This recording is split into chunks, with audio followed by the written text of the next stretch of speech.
दोस्तों, मेरा नाम है हिमांशु और आप देख रहे हैं मेरा YouTube चैनल फ्लैशबैक कहानियाँ। अगर आपने इस चैनल को अभी तक सब्सक्राइब नहीं किया है तो अभी कर लें और साथ ही बेल आइकन प्रेस करना ना भूलें, ताकि जब भी कोई नई कहानी, नई रचना मैं इस पर अपलोड करूं, वो आप तक सबसे पहले पहुंचे।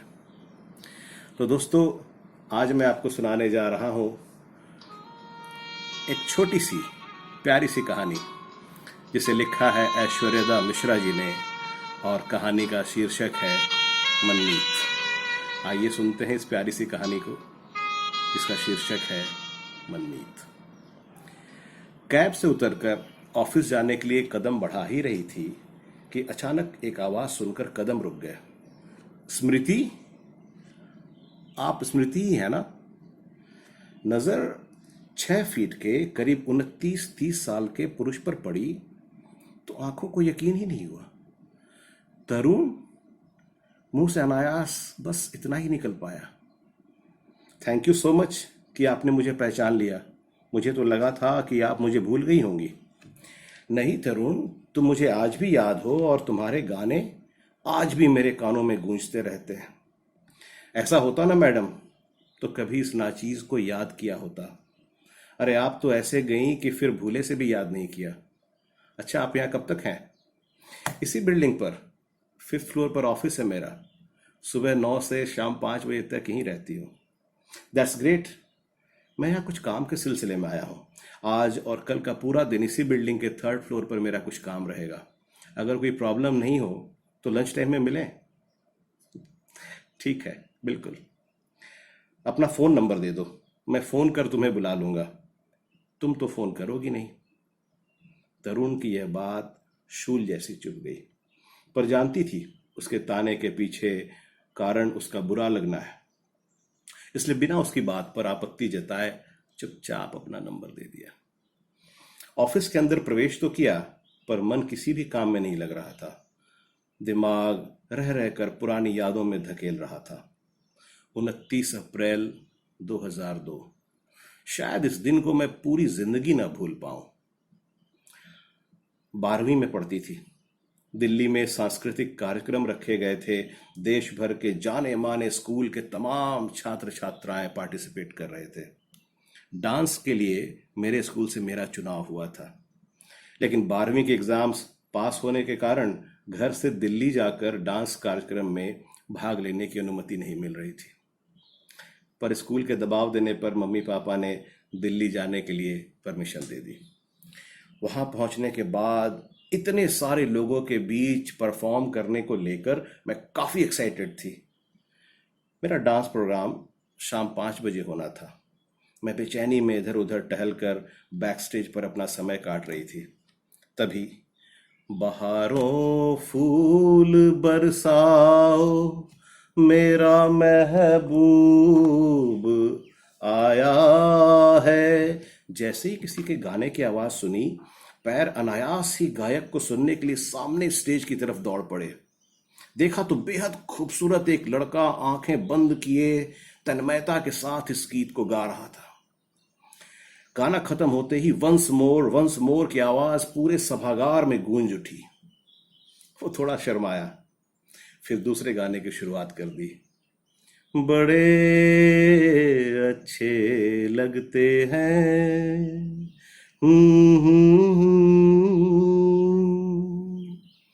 उसकी आवाज में क्या कशिश थी।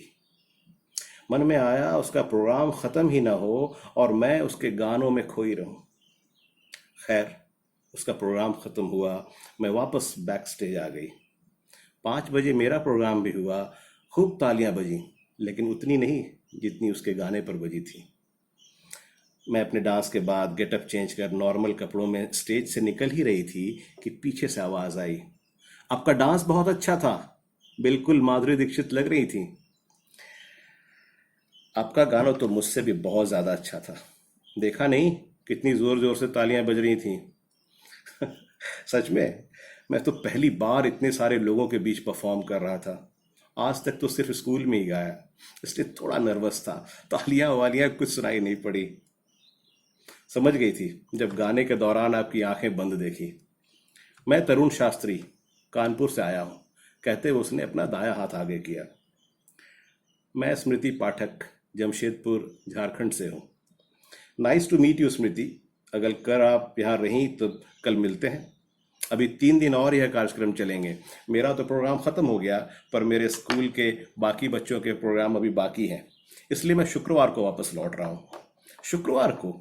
मैं भी शुक्रवार को ही लौट रही हूँ अपने बाकी स्कूल के बाकी बच्चों के साथ। ठीक है, तो कल मिलते हैं। यह बोलकर वह वहाँ से निकल गया।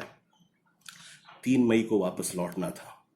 30, 1 और 2 कैसे बीत गए पता ही नहीं चल पाया। उन 3 दिनों के दौरान तरुण से अच्छी दोस्ती हो गई थी मेरी। मैं अक्सर तरुण से कोई गाना गाने की सिफारिश करती और वो बड़ी खुशी से गाता। जब वह गाता तो मैं उसके गानों में खो सी जाती, या फिर कभी कभी उसके चेहरे को बहुत ध्यान से देखती रहती। कितनी सुंदर उसकी आंखें थी, कोई भी उनमें डूब जाए। पर खुद पर संयम भी रखना था, क्योंकि मम्मी ने पूरे निर्देश देकर भेजा था, किसी लड़के से ज़्यादा दोस्ती मत करना। अब बच्ची नहीं रह गई। एक दिन बातों ही बातों में उसने बताया कि वो एक सिंगर बनना चाहता था, पर उसके माता पिता चाहते हैं कि वो इंजीनियरिंग करे। ऐसा ही तो मेरे साथ भी था। मैं खुद भी एक कोरियोग्राफर बनना चाहती थी, लेकिन मेरे पेरेंट्स चाहते थे कि मैं कोई नॉर्मल सी सुबह 9 से शाम 5 बजे तक वाली कोई नौकरी करूं। शुक्रवार का दिन भी आ गया, दोनों के जाने का वक्त भी। जा रही हो? अब कैसे बातें होंगी हमारी? उसने बड़े प्यार से पूछा। जाना ज़रूरी भी तो है, कब तक यहाँ रहेंगे? मेरा फ़ोन नंबर ले लो, बात करने का मन करे तो कभी कर लेना। यह बोलकर उसने अपना नंबर एक कागज़ के टुकड़े पर लिखकर पकड़ाया। लैंडलाइन का नंबर? मैंने देखते ही पूछा।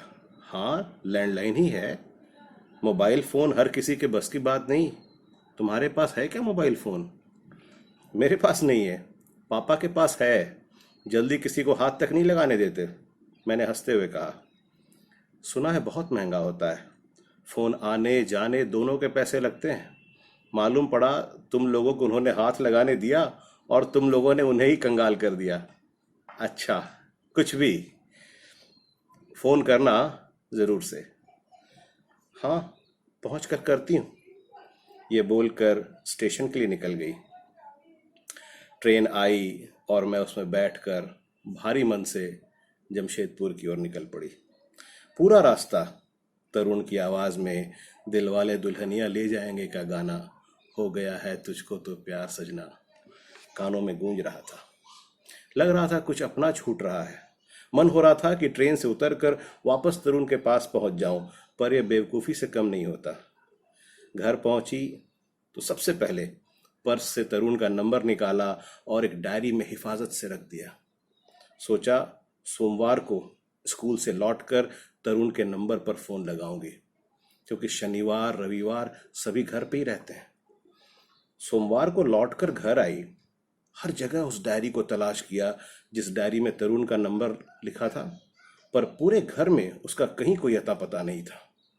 माँ दोपहर से सोई हुई थी, दीदी कॉलेज गई हुई थी और पापा ऑफिस। समझ में नहीं आ रहा था किससे पूछती।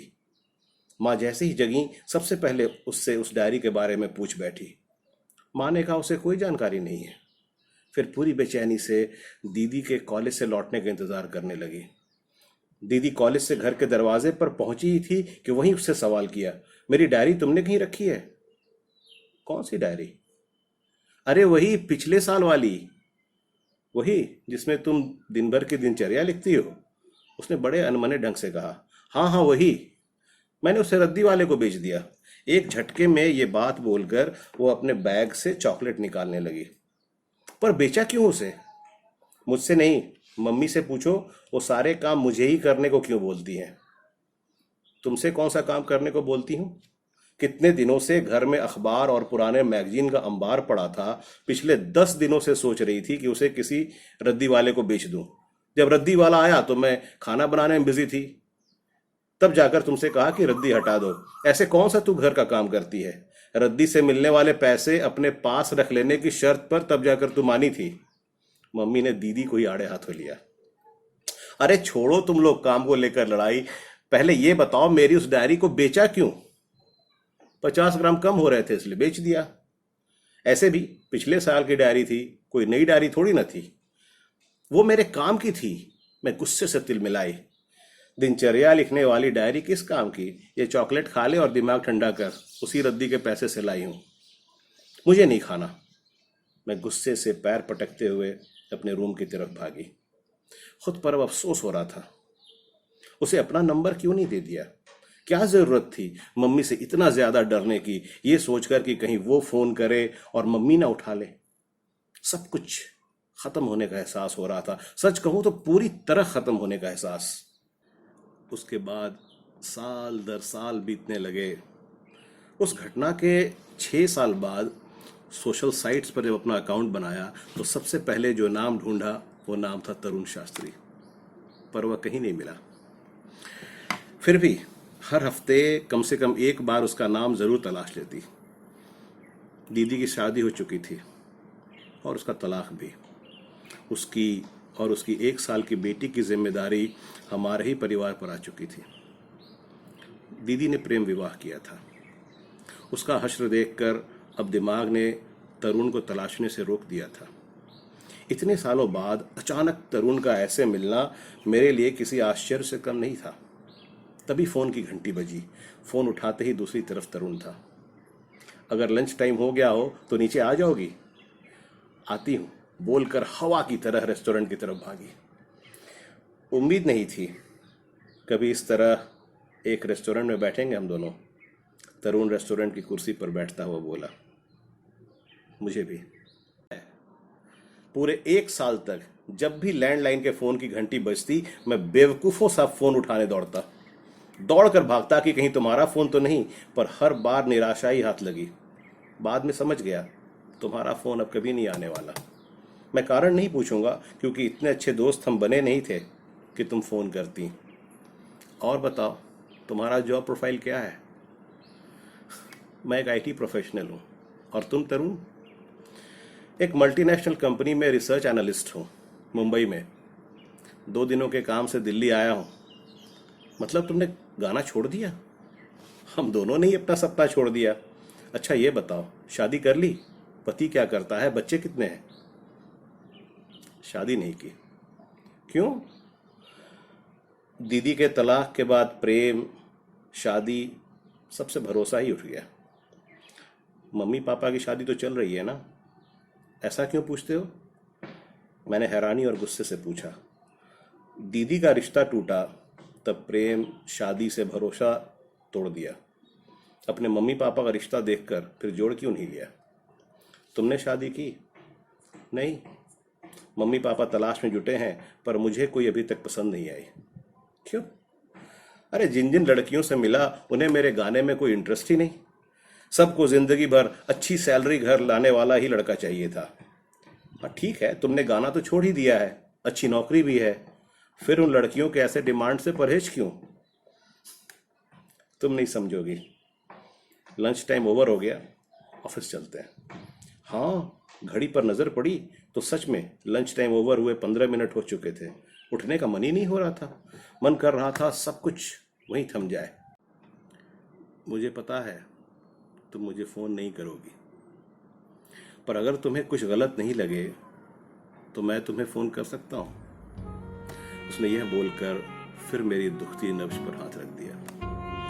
आंखों में आंसू जो इतने सालों से कहीं दबा कर रखे थे अचानक से फट पड़े। तरुण मुझे हैरानी से देखता रह गया। आज इस घटना के 5 साल हो गए। अपनी शादी की तस्वीर पोंछती हुई मैं बीते कितने साल पीछे चली गई, पता तक नहीं चल पाया। स्मृति पाठक अब स्मृति पाठक शास्त्री बन चुकी है, तरुण शास्त्री की वाइफ। 2 प्यारे प्यारे जुड़वा बच्चे हैं। तरुण अभी भी अपना जॉब कर रहे हैं, पर हर शनिवार रविवार हमारे फ्लैट के एक कमरे को रिकॉर्डिंग स्टूडियो में तब्दील कर देते हैं। गाने रिकॉर्ड कर यूट्यूब पर डालते हैं और आजकल सेंसेशनल सिंगिंग स्टार बन गए। मैंने अपनी 9 से 5 वाली नौकरी छोड़ दी है, अब ऑनलाइन डांस सिखाती हूँ। क्या हुआ मैडम, कहाँ खोई हुई हैं? तरुण ने पीछे से आकर बाहों में जकड़ कर पूछा। कुछ नहीं, बच्चे क्या कर रहे हैं? उन्हें खिलौने देकर फंसाया हुआ है। 10 मिनट की छुट्टी, तब तक थोड़ा करीब तो आ जाओ। तभी कमरे से दोनों बच्चों के चिल्लाने की आवाज आई। समझ गई, दोनों आपस में उलझ पड़े। ये दोनों कभी हमें चैन से प्यार करने ही नहीं देंगे। तरुण के इतना बोलती हुई मैं हंसती हुई उनके बाहों से छूटकर तेजी से कमरे की ओर भागी। तो दोस्तों, इतनी सी थी ये प्यारी सी कहानी। फिर मिलूंगा किसी और ऐसी ही प्यारी सी छोटी सी कहानी के साथ। तब तक के लिए जय हिंद, वंदे मातरम।